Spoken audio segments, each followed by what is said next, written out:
Елиезер. За патот. За вистината. За животот.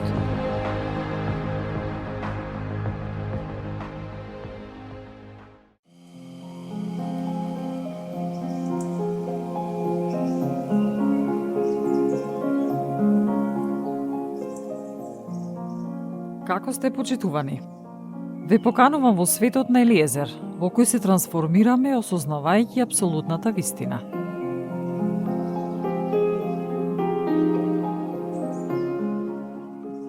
Целта на злото е да го распрчи нашиот ум, да го раздели на многу делови и притоа да навлезе во секој дел и да го поседува.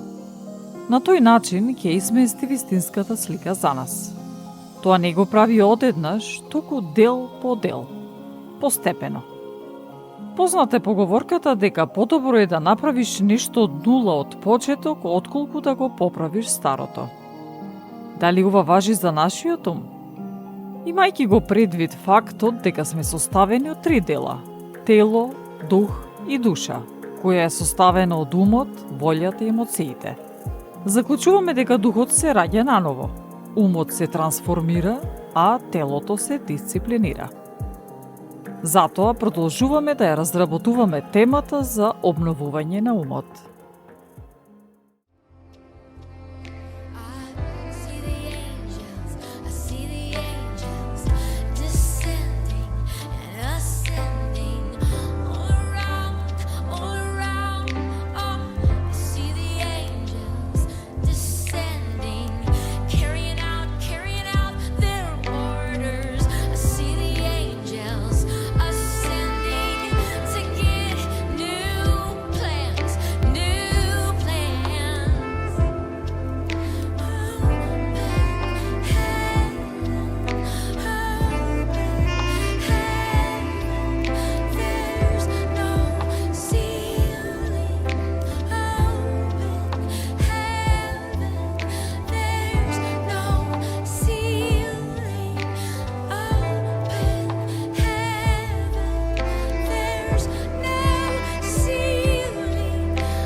Поговорката «Раздели па владеј» ни е позната, нели? Во оваа поговорка се крие стратегијата на ѓаволот, а тоа е да раздели, да расипе се што е добро. Истата стратегија ја користи кај нас. Го распарчува нашиот ум до степен на појава на збунетост, страв, сомнеш и несигурност кај нас, при што војната ја водиме со самите себе.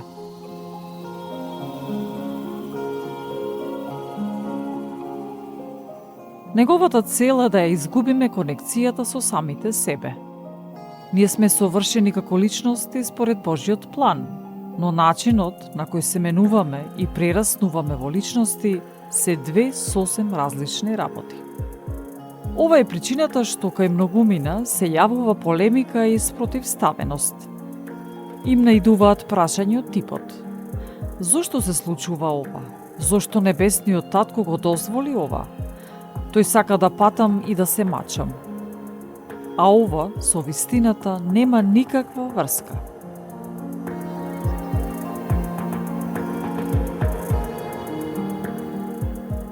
Случувањата на овој свет со Божјата волја често немаат заедничка точка. Овде се случуваат работи диригирани од другата страна, тоест од злото. Во тоа се состои обновата на умот, да ја знаеме вистината и врз основа на апсолутната вистина да се трансформираме, со цел да ја знаеме и докажеме совршената Божја волја.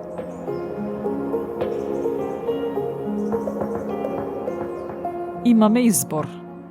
Ќе останеме онакви какви што не оформил светот, животните околности, погрешниот светоглед, или ќе се нафатиме на предизвикот што Светиот Дух ни го нуди и со негова помош ќе се трансформираме во личности какви што не замислил и создал небесниот татко.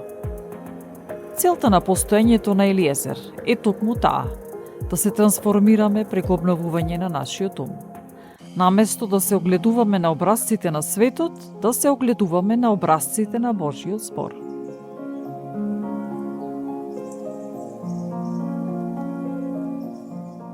Како знаци, што укажуваат дека сме разделени во нашиот ум, се огорченоста и гневот, кои водат кон непростување. Во посланието Ефесијаните 4 глава апостол Павле укажува: секој огорчение и јарост, гнев, викање и хулење нека бидат подалеку од вас, заедно со секоја друга злоба. А еден спрема друг бидете добри, сочувствителни, проштевајќи си еден на друг како што и Бог ви прости во Христос.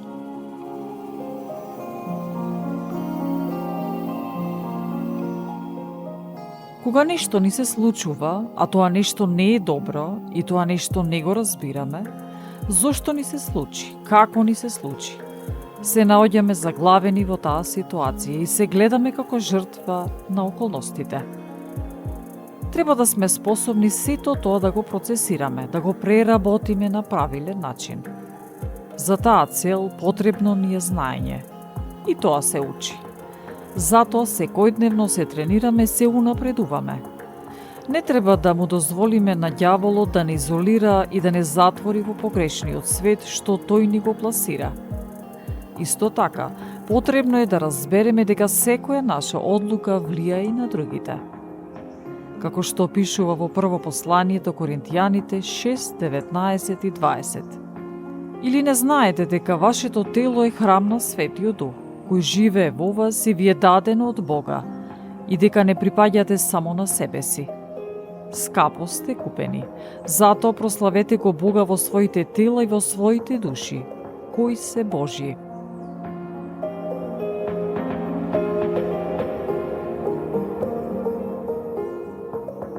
Сите ги разбираме нештата поинаку, поразлично. Нејаснотијата, поделеноста во умот настанува кога нешто не ни е јасно и не ни е разјаснето.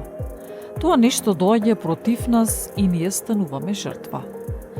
Дали било по наша вина или не, важно нешто негативно ни се случило и тоа влијае на нашата благосостојба и менува се во нас, како ментално, така и емотивно.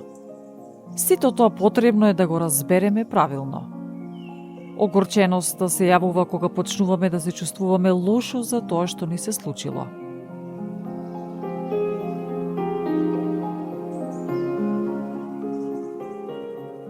Не ни е јасно зошто ни се случило тоа.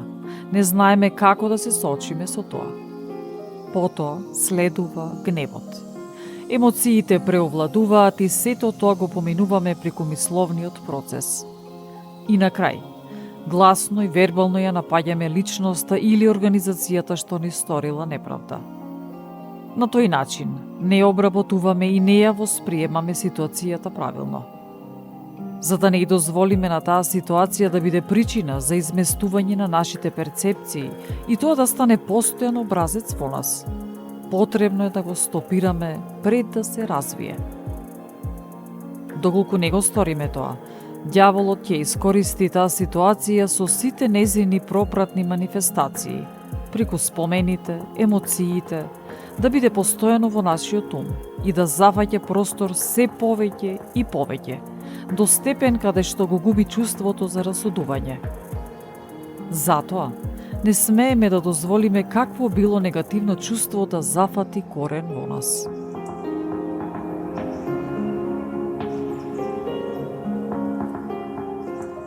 Навидум, нашата реакција кон ситуацијата е оправдана, бидејќи тоа е еден вид одбранбен механизам, но на долг рок е штетно.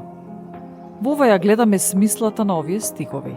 Секој огорчение, јарост, гнев, викање и хулење нека бидат подалеку од вас, заедно со секоја друга злоба.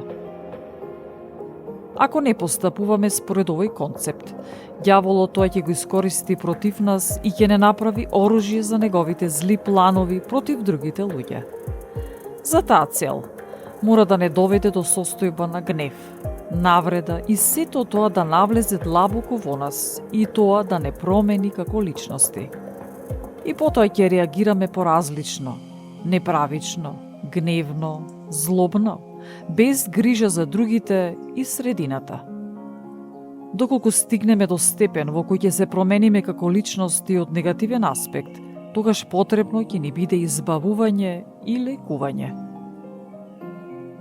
А за да го превенираме тоа, потребно е да се одделиме од негативното, односно еден спрема друг да бидеме добри, сочувствителни, проштевајќи си еден на друг како што и Бог ни прости во Христос. На овој начин ќе бидеме ослободени од злото и ќе можеме да функционираме со полн потенцијал. Секогаш имаме опција да избереме. Дали ќе живееме во сферата на темнината, односно во сферата на ѓаволот, или ќе живееме во светлината, односно во сферата на небесниот татко.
обновениот ум, живее во сферата на небесната татковина. Во послание до евреите, 16 глава, стои: Иако ја беа имале на ум, онаа татковина од која беа излегле, ќе имаа време да се вратат, но сега сакаат подобра, односно небесна. Затоа и Бог не се срами за нив да се нарекува нивен Бог, бидејќи им приготвил град.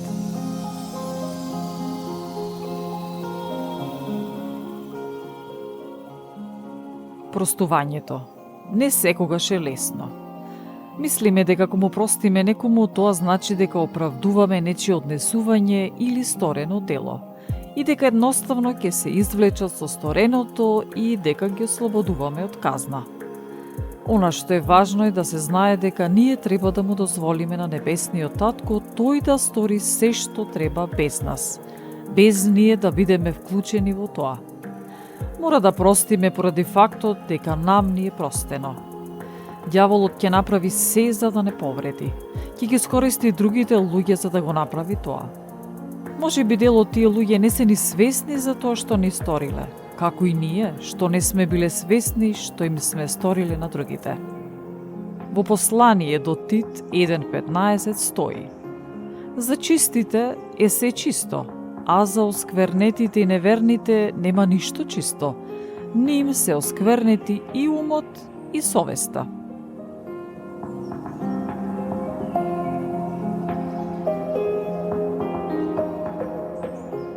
Врз основа на ова, она што треба да го сториме е да не дозволиме нашиот ум да се оскверни и да останеме чисти. Да се фокусираме на светлината, а не на темнината, како што пишува во прво послание на Коринтијаните 1.16.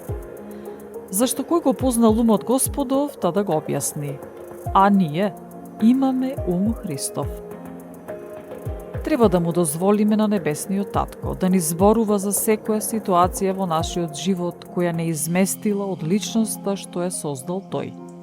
Да ни го покаже патот по кој ќе се обновиме, било тоа да е физички, емотивно или ментално.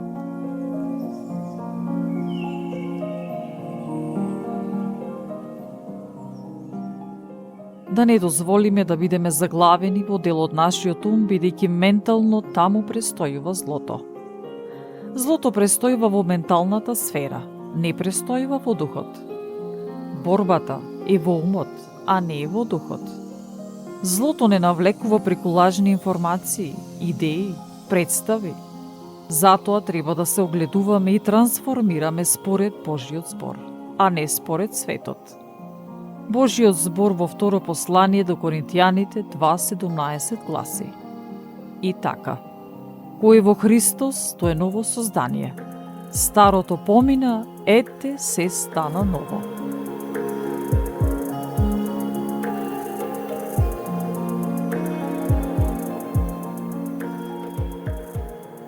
Ја следевте емисијата Елиезер со Елена Ѓурѓевска Костадиновиќ во соработка и под покровителство на Господ Исус Христос и Светиот Дух.